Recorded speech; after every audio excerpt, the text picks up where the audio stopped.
commencer comme d'habitude par quelques généralités et un petit peu d'histoire. L'histoire de notre pays a été marquée par deux événements tragiques. La Première Guerre mondiale qui, au niveau du bâtiment, a fait qu'avec les nombreuses pertes humaines, on a perdu un savoir-faire non négligeable et ancestraux des constructions de nos bâtiments. Ça n'a pas suffi puisque ensuite il y a eu la Deuxième Guerre mondiale où là cette fois-ci on a eu en plus une destruction massive de nos bâtiments.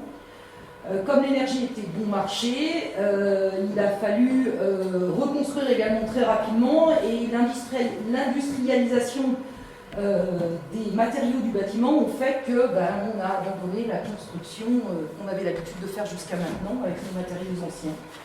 C'est la raison pour laquelle aujourd'hui, dans la réglementation française qui tourne autour des bâtiments, on a une date charnière. Cette date charnière, c'est 1948. Donc avant 1948, on considère que nous sommes dans le cadre d'un bâti ancien, qu'aucun logiciel ne peut le modéliser précisément, et qu'après 1948, on est dans une construction contemporaine, parpaing, briques industrielles, etc., etc. Alors le bâti ancien, c'est encore une part importante. Là, on va parler du résidentiel, mais parce que les chiffres sont plus faciles à trouver. Aujourd'hui, que ce soit en maison individuelle ou en logement collectif, ça représente quand même 14% des logements collectifs aujourd'hui ont été construits avant 1948. Et 24% des maisons individuelles sont construites avant 1948. D'ailleurs, il n'y a qu'à se balader dans nos villages et on s'en rend compte. Donc, voilà. Alors, quelle particularité ce bâtiment ancien?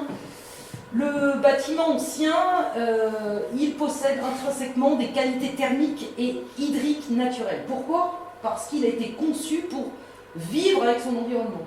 Gérer l'eau, gérer l'air, gérer le climat à l'endroit où il était construit. On a tendance à dire aujourd'hui qu'il respire, un terme très à la mode. Il est constitué de matériaux naturels, peu transformés, qu'on trouvait sur place. Le plus souvent, on fait peu appel à l'industrie, excepté pour la terre cuite, la chaux, le verre et le fer. Il est durable, il est réemployable. Il y a beaucoup de maisons qui sont construites à partir de pierres de tel ou tel bâti.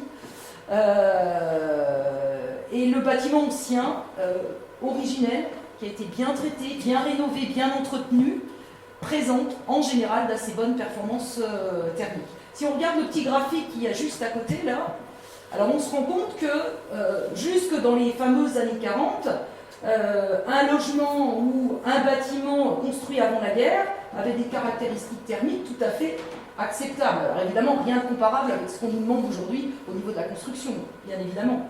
Et ce qu'on constate également, j'ai un peu de mal avec la souris, ne voulez pas, c'est qu'après la guerre, évidemment, le prix du pétrole étant peu cher, on ne s'est plus du tout préoccupé des caractéristiques thermiques des bâtiments. Et là, c'était un peu catastrophique. Bon, on a revu la copie pour maintenant avoir des bâtiments bien plus louables.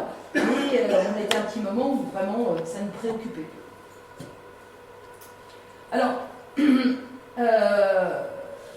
un bâtiment ancien, on ne peut pas dire que ce soit un bâtiment qui soit isolé. Mais cela dit, si on compare, par exemple, les caractéristiques thermiques des pierres calcaires, par exemple, ou de la brique pleine, des matériaux anciens, on constate qu'on est quand même très largement meilleur que du béton plein industriel ou encore du parpaing creux. D'accord ? Voilà. Le bâti ancien, il pêche un peu par sa mauvaise isolation, mais il possède une excellente inertie thermique et de très bonnes propriétés bioclimatiques, c'est-à-dire qu'il a été conçu pour s'adapter et gérer le mieux possible les facteurs climatiques de l'endroit où il a été construit. Donc, il est plutôt pas mal. C'est pas pour ça qu'il ne faut pas améliorer son isolation, c'est pas ce que je suis en train de vous dire. Mais globalement, c'est plutôt pas mal. Alors effectivement, un des facteurs les plus intéressants du bâti ancien, c'est ce qu'on appelle l'inertie. C'est sa masse, sa lourdeur, qui fait qu'on a une bonne inertie et qu'on a aussi ce qu'on appelle un déphasage thermique. Le déphasage thermique, c'est tout simplement le fait de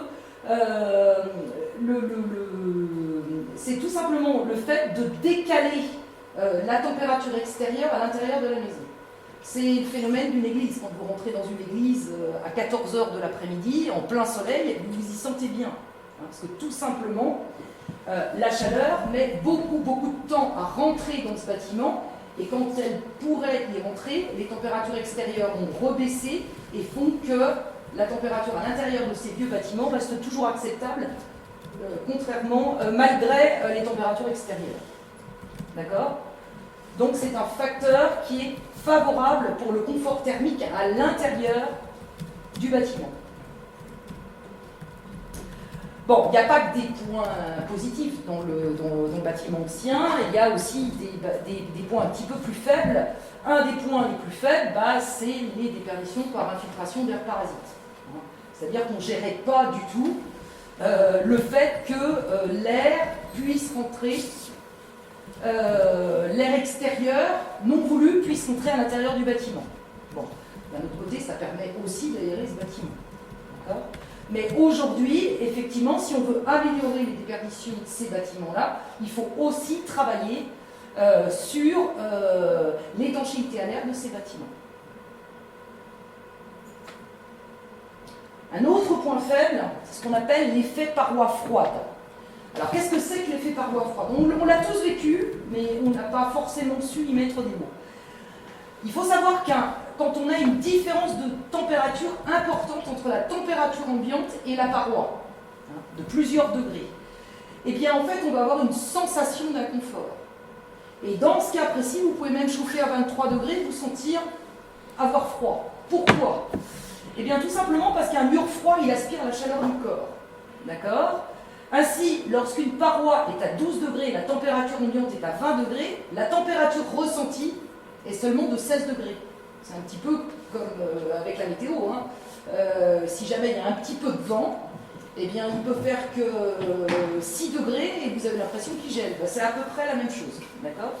Et puis, il y a aussi un autre phénomène, c'est que quand on a une différence de température importante entre la température ambiante et la paroi froide, on a ce qu'on appelle un phénomène de convection.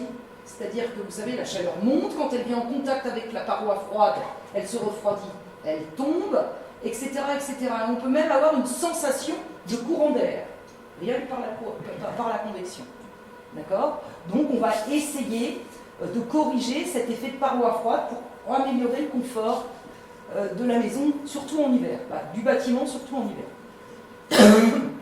Un point positif, c'est ce qu'on appelle l'inertie thermique. On l'a vu un petit peu avec le déphasage tout à l'heure. Cette inertie thermique, c'est en fait la capacité du matériau à stocker l'énergie. Plus l'inertie est élevée, donc plus les matériaux du bâtiment qui le composent sont lourds, et bien plus le matériau restitue des quantités importantes de chaleur ou de fraîcheur selon la saison. Cette inertie est très intéressante aussi quand on veut utiliser de la programmation de chauffage. D'accord ? C'est ce qui permet, moi quand je fais le parallèle avec la conduite douce et la conduite sportive.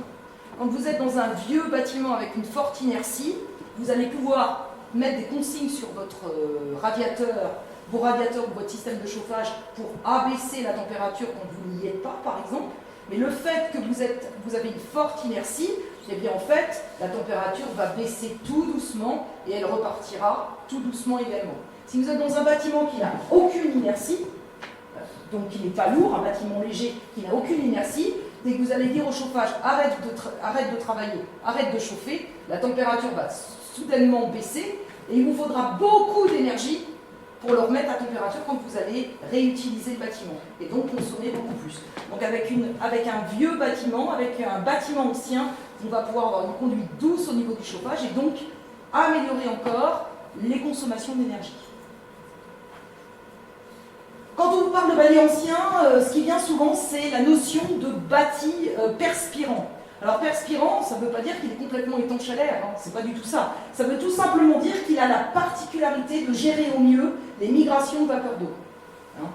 Alors la vapeur d'eau qui est générée à l'intérieur de la maison, mais également toutes les infiltrations d'eau qui peuvent venir du sol ou encore même de l'extérieur, par les intempéries. Donc, en fait, ces parois perspirantes sont ouvertes à la diffusion de la vapeur d'eau et permettent ainsi une bonne régulation d'humidité, sans forcément avoir recours à des ventilations extrêmement perfectionnées. Alors, on peut en mettre, hein, ça n'empêche rien. Le principe consiste à limiter l'entrée de la vapeur d'eau, oh, quelle belle faute d'orthographe, mais surtout de faciliter son transit vers l'extérieur. Le bâti ancien reste sain et performant thermiquement, et il conserve ses qualités naturelles. Gestion de l'hygrométrie, évaluation de l'humidité. Normalement, un bâtiment ancien qui a été bien entretenu, vous ne devez pas avoir de problème d'humidité. Alors malheureusement, ça peut arriver, parce qu'on a eu des mauvaises manies dans les années 70, dans les années 80, où, dans nos régions, hein, j'entends, on a voulu absolument cimenter, mettre de, je ne vais pas dire de l'enduit, mais le fameux crépi ciment sur nos vieilles maisons pour leur donner de la couleur, pour les relooker. Mais là, on a fait des catastrophes, parce que tout simplement, on a empêché la migration de cette vapeur d'eau. Alors cette migration de vapeur d'eau naturelle, bah, du coup, ne serait-ce que par les infiltrations, les capillarités qui proviennent du sol, hein, parce que les vieux murs, vous n'avez pas de fondation, hein, vous êtes directement sur la terre, et ben ces montées d'humidité par capillarité peuvent même monter jusqu'aux éléments de charpente et faire pourrir les éléments de charpente. On a fait des grosses catastrophes. Et on a surtout rendu, ben vous voyez des murs comme ça, je pense que vous en avez tous vu, on a surtout fait en sorte que cette fameuse eau qui est présente naturellement dans le mur ou qui peut provenir des sous-sols, eh ben elle n'avait pas d'autre solution que de s'évacuer vers l'intérieur et donc de rendre des maisons saines, malsaines. D'accord ?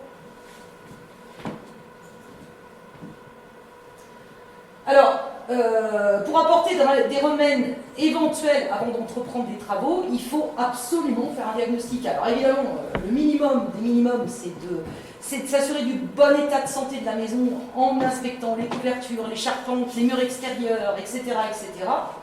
Et puis s'assurer de la bonne gestion de l'humidité, celle dont je viens de vous parler, pour s'assurer que l'évacuation de l'eau va se faire correctement. Et puis, ben, bon, là, quand on commence à découvrir ça, il faut vite faire quelque chose. On va également s'assurer qu'il n'y a pas de champignons, il n'y a pas d'insectes comme la mérule, les termites ou encore les capricornes. Donc ça, c'est vraiment, avant de commencer la moindre rénovation dans le bâti ancien, on fait l'inventaire et le diagnostic de toutes les pathologies et les problèmes éventuels pour les intégrer dans notre réno.